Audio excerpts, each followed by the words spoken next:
രാജീവ് ഓഫീസിലിരിക്കുമ്പോഴാണ് മുംബൈയിൽ നിന്ന് ഹരിശങ്കർ മേനോൻ്റെ വിളി വന്നത്. പുതിയ ഓഫീസ് എങ്ങനെയുണ്ട് രാജീവ്? കുഴപ്പമില്ല, വലിയ സ്ഥാപനമാണ്, എനിക്കിഷ്ടപ്പെട്ടു, അയാൾ പറഞ്ഞു. Are you happy? Yes daddy. നീ എവിടെയാണ് താമസിക്കുന്നത്? ഇപ്പോൾ ഹോട്ടലിലാണ്. കമ്പനി വക വീട് 3-4 ദിവസത്തിനകം കിട്ടും. നീ സദാശിവൻ്റെ വീട്ടിൽ പോയോ? ഒരു തവണ പോയി, പക്ഷേ അങ്കിളോ ആൻറ്റിയോ അവിടെ ഇല്ലായിരുന്നു. You should go and see them. എൻ്റെ ഒരു സന്തോഷത്തിനാണ്, മേനോൻ പറഞ്ഞു. ഇന്ന് തന്നെ പോകാം. ഇടയ്ക്ക് വിളിക്കണം എന്നെ. വിളിക്കാം. കോണ്ടിനെൻ്റൽ കൺസൾട്ടൻസി ഓഫീസിൽ രാജീവിൻ്റെ 2ാമത്തെ ദിവസമായിരുന്നു അത്. രാവിലെ ഒരു മീറ്റിംഗ്, അത് കഴിഞ്ഞ് 2 വിസിറ്റേഴ്സ്, പിന്നെ ഒരു നെഗോവിയേഷൻ. ഉച്ചവരെ നല്ല തിരക്കായിരുന്നു. തിരക്ക് ഇഷ്ടമായിരുന്നു അയാൾക്ക്. ഇടയ്ക്ക് മിസ് താരമാധവൻ്റെ വിളി വന്നേക്കും എന്ന് ഭയമുണ്ടായിരുന്നു. പക്ഷേ അവൾ വിളിച്ചില്ല. മൊബൈലിൽ സദാശിവൻ നായരുടെ വീട്ടിലെ നമ്പർ സേവ് ചെയ്തിട്ടുണ്ടായിരുന്നു. രാജീവ് അതെടുത്ത് വിളിച്ചു. ഹലോ. ഒരു പെൺകുട്ടിയുടെ സ്വരമാണ് കേട്ടത്. മിസ്റ്റർ KS നായരുടെ വീടല്ലേ? അതേലോ. അദ്ദേഹത്തെ ഒന്ന് കിട്ടുമോ? അയാൾ ചോദിച്ചു. ആരാണ് വിളിക്കുന്നത്? എൻ്റെ പേര് രാജീവ് എന്നാണ്. 2 ദിവസം മുമ്പ് ഞാനവിടെ വന്നിരുന്നു. രാജീവേട്ടനാണോ? ആശ്ചര്യത്തോടെ അവൾ ചോദിച്ചു. അയാൾക്ക് അത്ഭുതമായി. അശ്വതിയാണോ? അയാൾക്ക് പെട്ടെന്ന് അവൾ ഓർമ്മ വന്നു. അപ്പോൾ എന്നെ മറന്നിട്ടില്ല. അന്ന് വന്നപ്പോൾ കണ്ടതല്ലേ? അവിടെ പേയിങ് ഗസ്റ്റായിട്ട് താമസിക്കുകയാണെന്ന് പറഞ്ഞ? അതെ. അങ്കിളും ആൻറ്റിയും വന്നപ്പോൾ ഞാൻ രാജീവേട്ടൻ വന്ന കാര്യം പറഞ്ഞിരുന്നു. അങ്കിളിനൊന്ന് കൊടുക്കാമോ? അയാൾ ചോദിച്ചു. ഒന്ന് ഹോൾഡ് ചെയ്യണേ. റിസീവർ മാറ്റി വെച്ചിട്ട് അവൾ സദാശിവൻ നായരുടെ അടുത്തേക്ക് ഓടി. അങ്കിൾ, അന്ന് വന്ന രാജീവേട്ടൻ വിളിക്കുന്നു. രാജീവോ? അയാൾക്ക് പെട്ടെന്ന് ഓർമ്മ വന്നില്ല. പത്രം മാറ്റി വെച്ചിട്ട് സദാശിവൻ നായർ എഴുന്നേറ്റ് ചെന്ന് റിസീവർ എടുത്തു. ഹലോ അങ്കിൾ, ഇത് ഹരിശങ്കർ മേനോൻ്റെ മകൻ രാജീവാണ്, അയാൾ പരിചയപ്പെടുത്തി. ഹായ് രാജീവ്, മിനിഞ്ഞാന്ന് ഇവിടെ വന്നിരുന്നു അല്ലേ? ഒരു മാരേജ് ഉണ്ടായിരുന്നു. മാലതിയും ഞാനും കൂടാണ് പോയത്. രാജീവ് എപ്പോഴാണ് ഇങ്ങോട്ട് വരുന്നത്? അങ്കിൾ ഡേറ്റ് പറഞ്ഞാൽ മതി. എങ്കിൽ ഇന്ന് തന്നെ പോന്നോളൂ. രാത്രി ഭക്ഷണം ഇവിടെ നിന്നാകട്ടെ. വരാം അങ്കിൾ.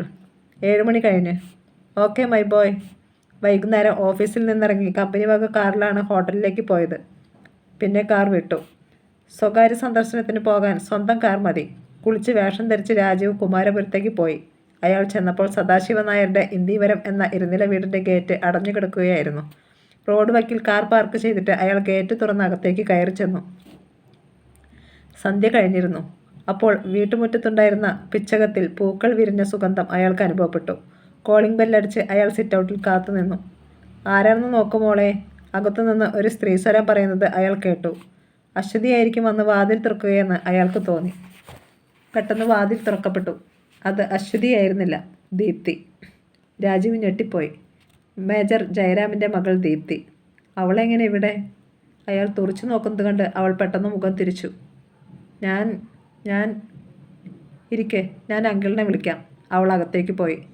താൻ തുറച്ചു നോക്കിയത് അവൾക്ക് ഇഷ്ടപ്പെട്ടു കാണില്ലെന്ന് അയാൾക്ക് തോന്നി. പക്ഷേ രാജീവിന് അത്ഭുതവും സന്തോഷവും അടക്കാൻ കഴിഞ്ഞില്ല. അശ്വതിയെപ്പോലെ അവളും ഇവിടെ പേയിങ് ഗസ്റ്റായിട്ട് താമസിക്കുകയാണെങ്കിൽ. തേടിയ വള്ളി കാലിൽ ചുറ്റിയിരിക്കുന്നു. രാജീവ് സെറ്റിയിലേക്ക് ഇരുന്നു. എല്ലാം ഒരു നിമിത്തമായിരിക്കും, അല്ലെങ്കിൽ പിന്നെ. പെട്ടെന്ന് വാതിൽ തിരശ്ശീല മാറ്റി ഒരു മധ്യവയസ്കനും മധ്യവയസ്കയും ഡ്രോയിങ് റൂമിലേക്ക് വന്നു. അവരെ കണ്ട് അയാൾ ആദരവോടെ എഴുന്നേറ്റു. രാജീവ്? സദാശിവൻ നായർ ചോദിച്ചു. അതെ അങ്കിൾ. അയാൾ സന്തോഷപൂർവ്വം രാജീവിൻ്റെ കൈ പിടിച്ചു. ചെറുപ്പകാലത്ത് ഹരിയെ കണ്ടാലും ഇതുപോലെയായിരുന്നു. അതേ മുഖം, അതേ നിറം. ഇരിക്കുമോനെ, മാലതി പറഞ്ഞു. അവർ 3 പേരും ഇരുന്നു. എവിടെയാണ് താമസം? തൽക്കാലം ഹോട്ടലിലാണ്. ഉടൻ വീട് ശരിയാകും. ഇവിടെ എൻ്റെ വീടുള്ളപ്പോൾ ഹരിയുടെ മോൻ വേറെങ്ങും പോയി താമസിക്കേണ്ട. ശരിയാ, ഇവിടെ ബെഡ്റൂം ഒഴിഞ്ഞു കിടപ്പുണ്ട്. രാജീവിന് ഇവിടെ താമസിക്കാം, മാലതി പറഞ്ഞു. അതൊരു നല്ല ഐഡിയ ആണെന്ന് രാജീവിന് തോന്നി. ഇതേ വീട്ടിൽ ദീപ്തി ഉണ്ടെങ്കിൽ അവളുമായി അടുപ്പം കൂടാൻ എളുപ്പമായിരിക്കും. പക്ഷെ വേണ്ട, സദാശിവൻ അങ്കിളുടെ വീട്ടിൽ താമസിച്ചുകൊണ്ട് അവളെ നശിപ്പിക്കാൻ പറ്റില്ല. അത് അങ്കിളുടെ സൽപ്പേരിനെ ബാധിക്കും. വേണ്ട ആൻറ്റി, ഇവിടെ 2 പെൺകുട്ടികൾ പേയിങ് ഗസ്റ്റായി താമസിക്കുകയാണെന്ന് അറിഞ്ഞു. അവർക്ക് ബുദ്ധിമുട്ടാകും. അയാൾ ഒഴിഞ്ഞു. ഒരു പ്രശ്നവുമില്ല, അശ്വതിയും ദീപ്തിയും ഞങ്ങൾക്ക് സ്വന്തം മക്കളെ പോലെയാണ്. ഇപ്പോൾ വാതിൽ തുറന്ന കുട്ടിയാണോ ദീപ്തി? അറിയാത്ത മട്ടിൽ അയാൾ ചോദിച്ചു. അതെ, എറണാകുളത്താണ് അവളുടെ വീട്. അച്ഛൻ മേജർ ജയരാമൻ അവിടെ ഒരു കമ്പനിയിൽ HR മാനേജറാണ്. അശ്വതി കോട്ടയത്തുകാരിയാ. പേരൻസ് അമേരിക്കയിൽ ഡോക്ടേഴ്സാണ്. അവർ സംസാരിച്ചിരുന്നു. രാജീവിന് കുടിക്കാൻ എന്താണ് വേണ്ടത്? പെട്ടെന്ന് മാലതി ആതിഥ്യ മര്യാദ ഓർത്തു. ഇപ്പോഴൊന്നും വേണ്ട ആൻറ്റി. 7:30 8-ന് ഫുഡ് തരണം. അതിനു മുമ്പ് ചായയും കാപ്പിയോ ഒന്നും വേണ്ട. സദാശിവൻ നായർ പിന്താങ്ങി. രാജീവ് ചിരിച്ചു. വേണമെങ്കിൽ ഒരു ആപ്പിറൈച്ചർ ആകാം അല്ലേ രാജീവ്? കുസൃതിയോടെ സദാശിവൻ നായർ ചോദിച്ചു. കുട്ടികളെ വേണ്ടാത്ത ശീലമൊന്നും പഠിപ്പിക്കണ്ട കേട്ടോ. മാലതി കപട ദേഷ്യം നടിച്ചു. സദാശിവൻ നായർ പൊട്ടിച്ചിരിച്ചു. രണ്ടുപേരെയും രാജീവിന് ഇഷ്ടപ്പെട്ടു. വെളുത്തു തടിച്ച ശരീരമാണ് രണ്ടാൾക്കും. ഗവൺമെൻറ് അണ്ടർ സെക്രട്ടറിയുടെ ഭാവമൊന്നുമില്ല സദാശിവൻ നായർക്ക്. ഉന്നതയായ ഉദ്യോഗസ്ഥയേക്കാൾ ഒരു വീട്ടമ്മയുടെ പ്രകൃതമാണ് മാലതിക്ക്. രാജീവിന് എവിടെയാണ് ജോലി കിട്ടിയിരിക്കുന്നത്? പെട്ടെന്ന് സദാശിവൻ നായർ ചോദിച്ചു. ടെക്നോ പാർക്കിലാണ് ഞങ്ങളുടെ കമ്പനി. സദാശിവൻ നായർക്ക് അപ്പോൾ ഒരു ഫോൺ കോൾ വന്നു. അയാൾ എഴുന്നേറ്റ് പോയി. കല്യാണാലോചനകൾ വല്ലതുമുണ്ടോ മോനെ? മാലതി ചോദിച്ചു. ഇല്ല ആൻറ്റി. ഇനി വൈകിക്കേണ്ട. തിരുവനന്തപുരത്ത് നല്ല പെൺകുട്ടികളുണ്ട്. ആൻറ്റി കണ്ടുപിടിച്ച് തരാം. അജിത് കാലിഫോർണിയയിൽ MBA ചെയ്യുകയാണ്. 5-6 മാസം കഴിയുമ്പോൾ അവനിങ്ങെത്തും. അവനെയും കല്യാണം കഴിപ്പിക്കണം. അജിത്ത് വന്നാൽ എനിക്കൊരു കമ്പനിയാകും ഇവിടെ. അവൻ്റെ നമ്പറും മെയിൽ ID-യും തരാം. എന്തെങ്കിലും ഹെൽപ്പ് വേണമെങ്കിൽ അവനോട് പറയാൻ മടിക്കേണ്ട. 8 മണി വരെ അവർ സംസാരിച്ചിരുന്നു. അപ്പോൾ കോമള വന്നു. ഡോർ കർട്ടൻ അല്പം മാറ്റി തല കാട്ടിയിട്ട് പോയി. ഫുഡ് തയ്യാറായിട്ടുണ്ട്, മാലതി പറഞ്ഞു. അശ്വതിയെയും ദീപ്തിയെയും വിളിക്കൂ. മാലതി എഴുന്നേറ്റ് പോയി. ഞാൻ തമാശ പറഞ്ഞതല്ല. ഒന്നാന്തരം സ്കോച്ച് ഇരിപ്പുണ്ട്. ഒരെണ്ണം ഒഴിക്കട്ടെ? ശബ്ദം താഴ്ത്തി സദാശിവൻ നായർ ചോദിച്ചു. വേണ്ട എങ്കിൽ. ഞാൻ നിർബന്ധിക്കുന്നില്ല. പക്ഷേ എനിക്ക് അത്താഴത്തിന് മുമ്പ് ഒരു ലാർജ് പതിവാണ്. You go ahead please. Sadasivan Nair എഴുന്നേറ്റ് അകത്തേക്ക് പോയി. അപ്പോഴാണ് അശ്വതി വന്നത്. അവൾ ശ്രദ്ധാപൂർവ്വം ഒരുങ്ങിയിട്ടുണ്ടായിരുന്നു. ഹായ് രാജീവേട്ട. അവൾ സന്തോഷം പ്രകടിപ്പിച്ചു. ഹായ് അശ്വതി. ഇന്ന് വരുമെന്ന് എനിക്കറിയാമായിരുന്നു. എതിർവശത്തുണ്ടായിരുന്ന സെറ്റിയുടെ പിന്നിൽ വന്ന് അവൾ അഭിമുഖമായി നിന്നു. എങ്ങനെ അറിഞ്ഞു? അങ്കിൾ പറഞ്ഞു. ദീപ്തിയെക്കുറിച്ച് കൂടുതൽ അറിയാൻ പറ്റിയ അവസരമാണിതെന്ന് രാജീവിന് തോന്നി. പേയിങ് ഗസ്റ്റായിട്ട് എത്ര പേരുണ്ട് ഇവിടെ? ഞാനും ദീപ്തിയും മാത്രം. അശ്വതിയുടെ ക്ലാസ്മേറ്റ് ആണോ ആ കുട്ടി? അതെ, പക്ഷെ എന്നെപ്പോലെയല്ല. വലിയ ഗൗരവക്കാരിയാ അവൾ. അതെനിക്ക് തോന്നി. ഞാൻ വന്നപ്പോൾ ആ കുട്ടിയാ വാതിൽ തുറന്നത്. രാജീവേട്ടൻ അവളോട് കമ്പനി അടിക്കാനൊന്നും പോകണ്ട, അശ്വതി ഉപദേശിച്ചു. അതെന്താ? വലിയ ബുദ്ധിജീവിയാണെന്നൊക്കെയാ ഭാവം. ആരോടും അധികമൊന്നും സംസാരിക്കത്തില്ല. അപ്പോൾ ബോയ് ഫ്രണ്ടൊന്നും കാണത്തില്ല? ഇല്ല, ആണുങ്ങളെയൊക്കെ അവൾക്ക് പുച്ഛമാ. അശ്വതിയും അങ്ങനെയാണോ? തമാശ മട്ടിൽ അയാൾ ചോദിച്ചു. അയ്യോ അങ്ങനല്ല. ആണെങ്കിൽ ഞാൻ രാജീവേട്ടനോട് ഇത്രയേറെ സംസാരിക്കത്തില്ലായിരുന്നല്ലോ. അത് നേരാണ്. രാജീവേട്ടനെക്കുറിച്ചുള്ള കാര്യങ്ങളൊക്കെ അന്ന് ആൻറ്റി പറഞ്ഞു. ഇനി ഇവിടാണോ രാജീവേട്ടൻ താമസിക്കാൻ പോകുന്നത്? അല്ല, കമ്പനി എനിക്ക് വീടെടുത്ത് തന്നിട്ടുണ്ട്. അത് നന്നായി. രാജീവേട്ടൻ ഇവിടെ താമസിക്കുകയാണെങ്കിൽ ഇവിടുന്ന് പോകുമെന്നാണ് ദീപ്തി പറഞ്ഞത്. അയാളൊന്ന് പകച്ചു. ആ കുട്ടിക്ക് എന്നോട് എന്തിനാ ഇത്ര വിരോധം? ഇന്നാണ് ഞങ്ങൾ ആദ്യമായി കാണുന്നത് തന്നെ. അവൾ അത്തരമൊരു ടൈപ്പാണ്. അതൊന്നും രാജീവേട്ടൻ കാര്യമാക്കേണ്ട.